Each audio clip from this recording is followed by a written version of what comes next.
Hey RVCC, thanks again for tuning in to another Wednesday night YouTube Bible study. We are going to be in Acts chapter 27, wrapping up in the next couple of weeks our study on the life of Paul.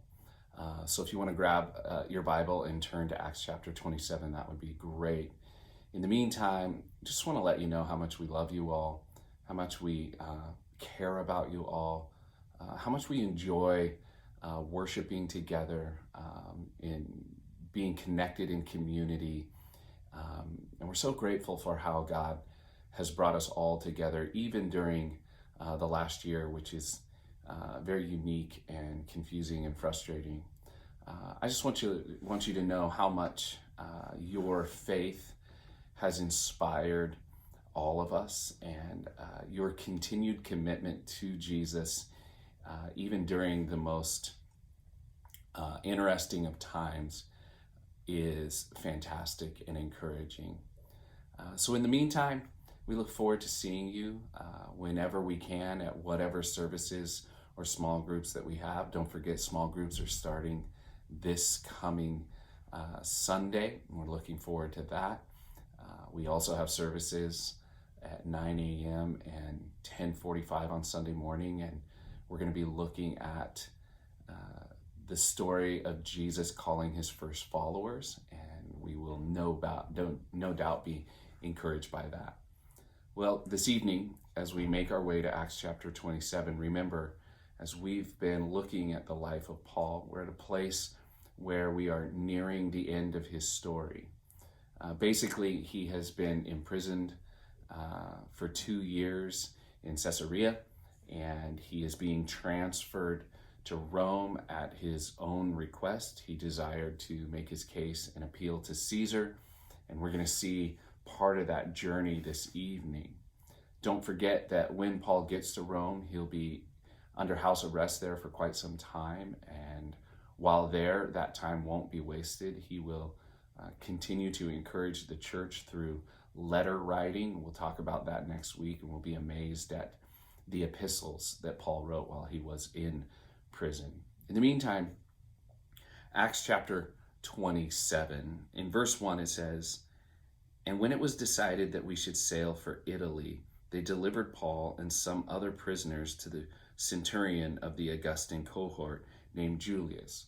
So remember, Paul has appeared before Agrippa, local governor, and Agrippa at the end of Acts chapter 26 didn't find any fault with him, yet recognized that because Paul had appealed to Caesar he had to go. And so plans are made and they begin to go. Paul is put under the watch of a centurion named Julius.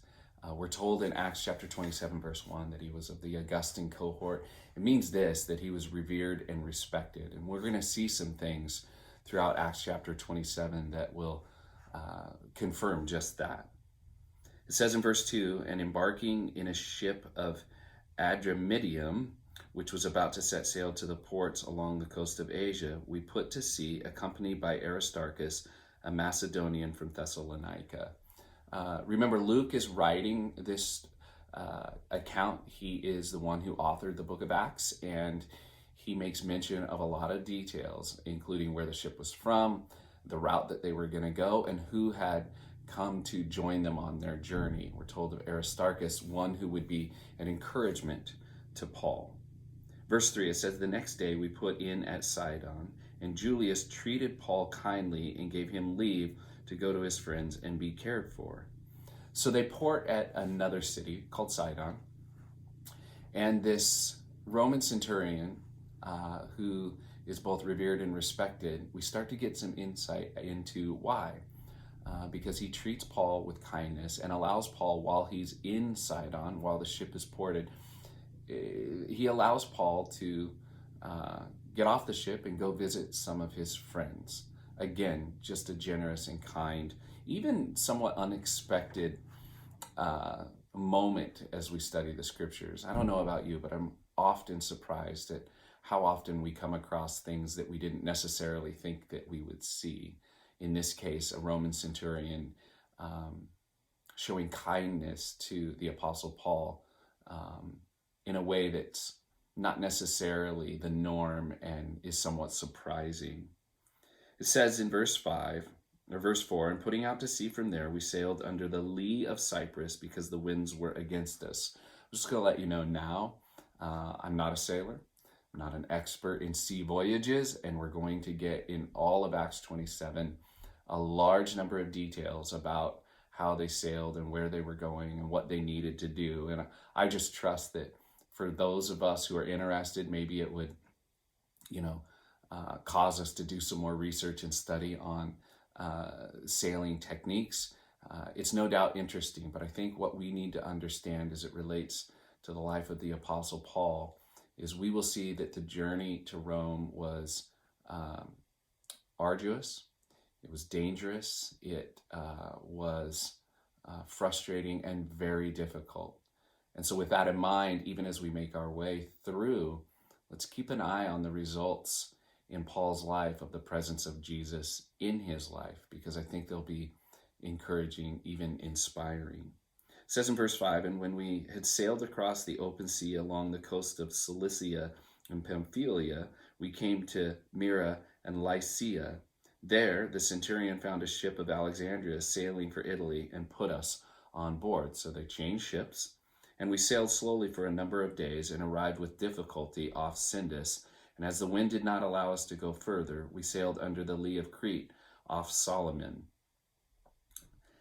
Coasting along it with difficulty, we came to a place called Fair Havens, near which was the city of Lasea. Again, Luke is giving a detailed account of their journey. The readers in that day would have understood and would have been able to, even in their mind's eye, follow along.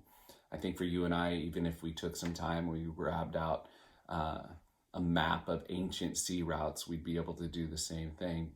But remember, all the details are communicating that the journey was complicated. The journey wasn't easy. It was very difficult. All along as we've been studying through the life of the Apostle Paul, we have seen that at every turn, his life was difficult, and yet he never compromised nor denied his faith.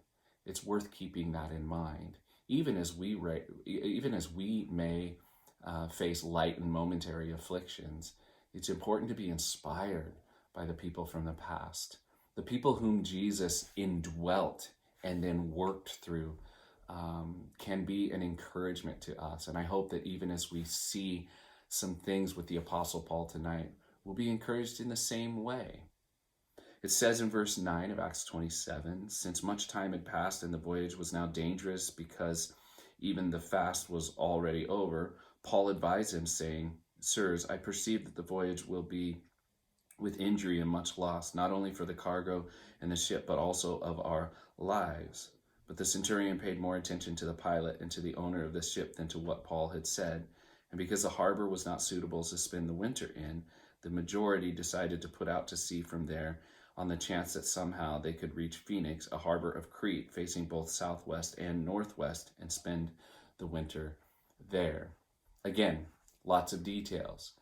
Along the way, it becomes evident Paul is aware that that the odds were against them, so to speak, and so not only the odds, but even the timing with winter are coming, and their abilities to move would be greatly limited. And so Paul seems to be suggesting that they just take a break and spend the winter there. And yet Julius, the centurion, refers to the experts and finds out what they need to do. And so they continue to make their way. This is where things begin to get intense. In verse 13, it says, Now when the south wind blew gently, supposing that they had obtained their purpose, they weighed anchor and sailed along Crete close to the shore. But soon a tempestuous wind called the northeaster struck down from the land. And when the ship was caught and could not face the wind, we gave way to it and were driven along. And in a sense, I think it's easy to understand that such a serious storm came up that it overwhelmed them, overpowered them, and even began to control them. I don't know about you, but this feels terrifying. Imagine, if you will, um, circumstances swirling and blowing all around us that not only overwhelm us, but overpower us and even control us. It's a terrifying place. And while many of us, maybe even most of us, have never been in that place within the belly of a ship on the open seas, I don't know, maybe the last year, maybe the last decade, maybe the last week, or even the last day has felt like that. And it's worth noting, even as you read the rest of Acts chapter 27, we're going to see that Paul held on, that Paul continued to believe, that Paul continued to hope in the promises of God. And so can we.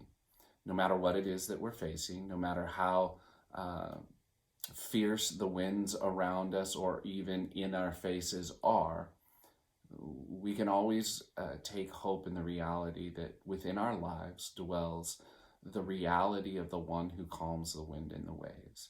And so I would pray, if you have found yourself in the midst of a tempestuous storm, so to speak, keep crying out to Jesus, keep looking to him and trusting and believe that he can calm the wind and the waves. And whether he does that right now or later, just keep holding on.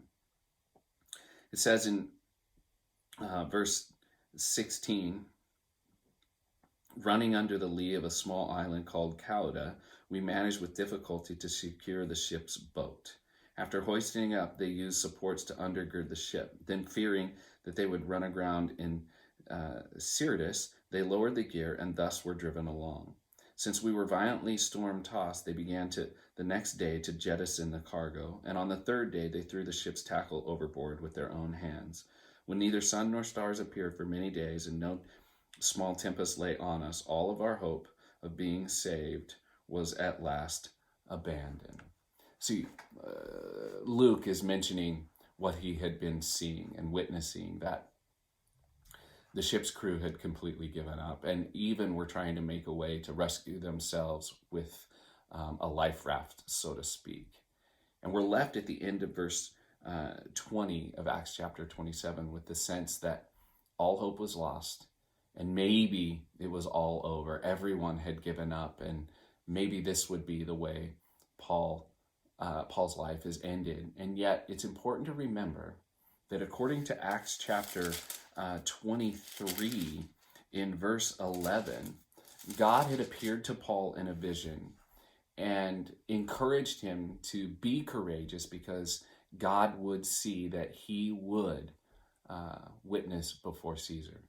And so no matter how overwhelming the storm was, no matter how much the experts believed it was over, no matter how much the other people around them were giving up, Paul, deep within his heart, knew that this wasn't necessarily the end. What an amazing testimony, right? Wouldn't it be amazing if we had the ability to be a saving presence within our culture right now? At a time when many are giving up and losing their minds, so to speak, at a time when many people are throwing cargo overboard and feeling hopeless, wouldn't it be amazing if we, the people of God, were in the middle of it all as a living witness to the hope that could be had in God? And I pray that that would be us.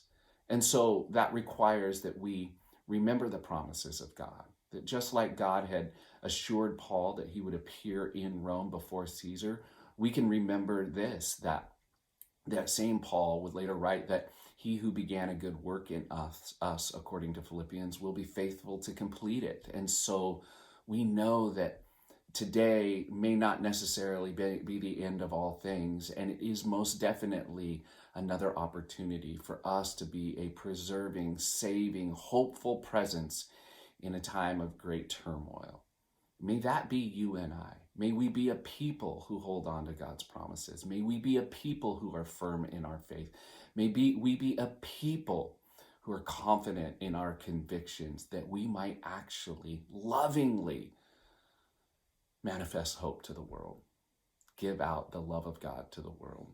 Well, verse 21, it says this: since they had been without food for a long time, Paul stood up among them and said, "Men, you should have listened to me and not have set sail from Crete and incurred this injury and loss. Yet now I urge you to take heart, for there will be no loss of life among you, but only of the ship. For this very night there stood before me an angel of God to whom I belong and whom I worship. And he said, "Do not be afraid, Paul. You must stand before Caesar. And behold, God has granted you all those who sail with you. So take heart, men, for I have faith in God that it will be exactly as I have been told. But we must run aground on some island."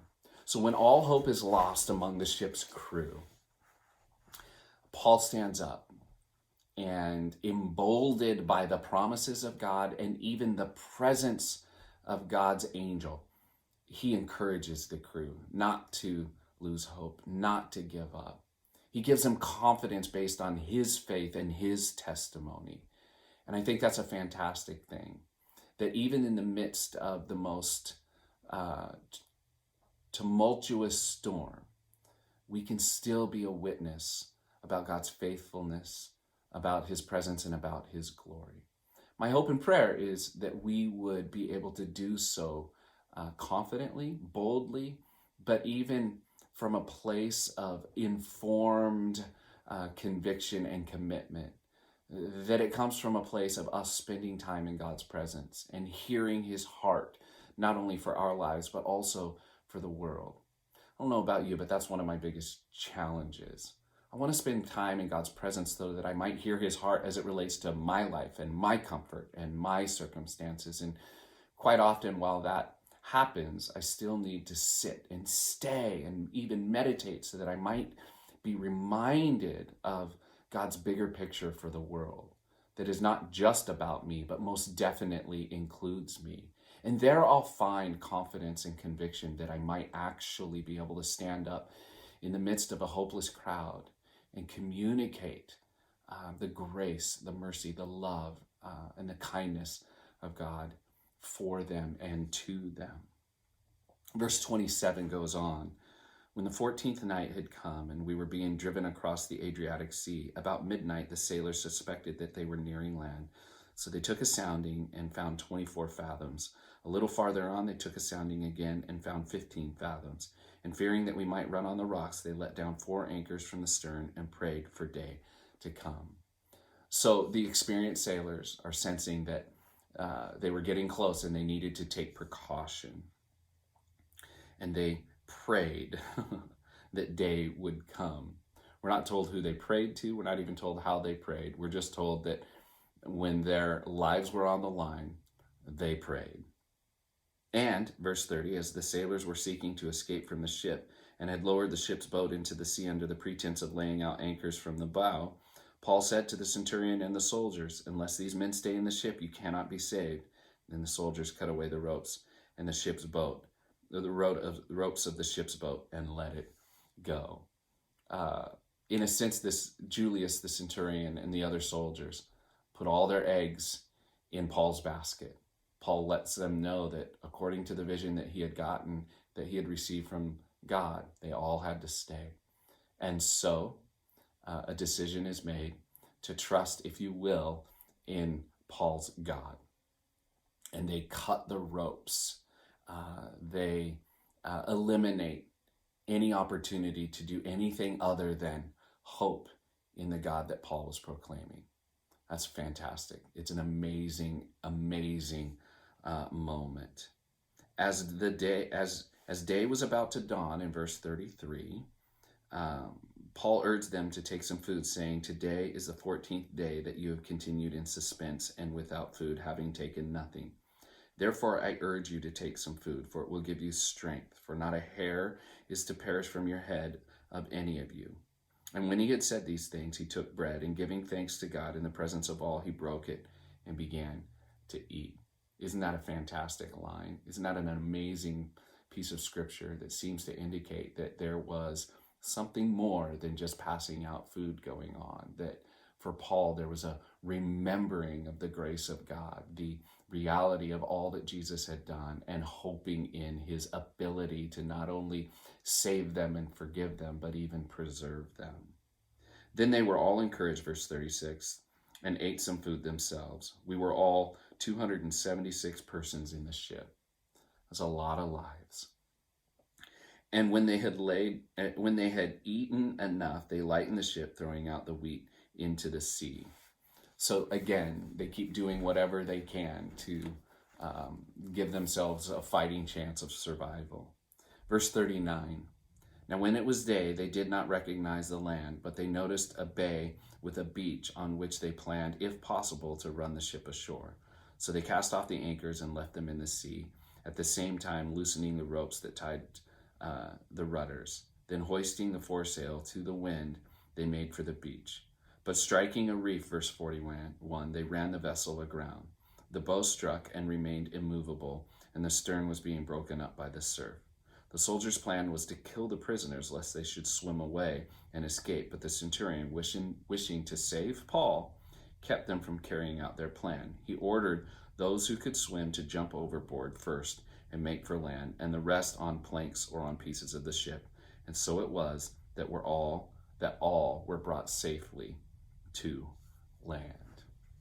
Even as we come to a close of Acts chapter 27, I can't help but to wish that somebody would make Acts chapter 27 into a movie, because it would be an amazing story, a sailing journey interrupted by a tempestuous storm where faith and courage were put to the ultimate test, and yet it would culminate in the safety of everyone on board.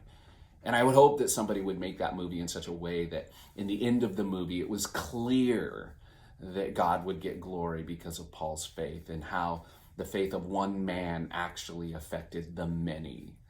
Man, that would be great. But the problem is twofold. One, movie theaters are closed right now, so how could we even watch it? Number two, I don't know if anybody's got enough money to make that movie. And number three, we couldn't even guarantee that anybody would watch it without getting high dollar stars to play the main parts. So as we can see, that might be impossible, but here's what is possible. Maybe God's intent isn't that Acts chapter 27 becomes a movie that is shown in a theater. Maybe Acts chapter 27 is, from God's desire, more of a movement that should be shown by his followers. That we recognize the special and peculiar place that we play in our society. And we care for those around us that are in the middle of overwhelming, overpowering storms that are driving them to and fro. Maybe God's desire is that we become a movement of people in the middle of the storms that remind people about the grace and the love of Christ. That we do so through our own testimony, that we remind people that this is what God is up to and this is what he was doing, and there's hope to be found in his presence. There's hope to be found by committing to him, by cutting the ropes, if you will, that gives us, or cutting the ropes, if you will, to any and other all other options, by putting all of our eggs into one basket, the basket of faith in Jesus. That we would be a movement that would share that kind of hope with people through our testimony, but even through our practical care for people. Remember, in Acts chapter 27, after many days, Paul actually, at a time when he could have been understandably just watching out for himself, he watches out for everyone around him. He encourages them to eat. He leads them in that practice, taking care of them. May we be those people, right? May our lives be more than a movie. May they become a movement of God's grace in and through the lives of anyone and everyone that's wrapped up or being overwhelmed by the storms of life. Wouldn't that be amazing? I pray that it would be so. I pray that we would be a people who would anticipate that, and in our anticipation, do everything we can to be ready for it. That we would be ready to remember the testimonies and the promises of God in our lives so that we might actually be able to communicate them. That we would be ready and willing to serve bread to the overwhelmed and exhausted masses around us. That our lives would be lived out in such a way that at any moment we are ready to speak of God's glory and we are ready to share God's grace. May that be our commitment, even as we consider Acts chapter 27. Well, how do we ensure that that's a movement and commitment that comes through our life? I think it comes back to just remembering and taking time to consider how much God has loved us. We who have been loved much should also love much. That we should take time and take stock of our lives, recording and recognizing at every turn how God has loved us. And then as we are understandably overwhelmed with the amount of love that we have received by God, then we do everything we can to make sure that we take advantage of the opportunity we have to pass on God's love. At a time such as this, with circumstances circling and swirling on all around us, I can't think of much better that we could do than to be a people that are present with other people in the middle of storms, willing and able to share the story of God's grace through our testimony and give out God's grace through our lives. May that be a blessing to the world. May we, for God's glory, be a blessing to our friends, our families, our neighborhoods, our communities, our church, our schools, our workplaces. May we be a blessing for God's glory everywhere we are, even if where we are is in the middle of some overwhelming storm, for we know that God will be faithful to complete his good work in us. And in the meantime, will allow his grace and his love to flow through us. Amen.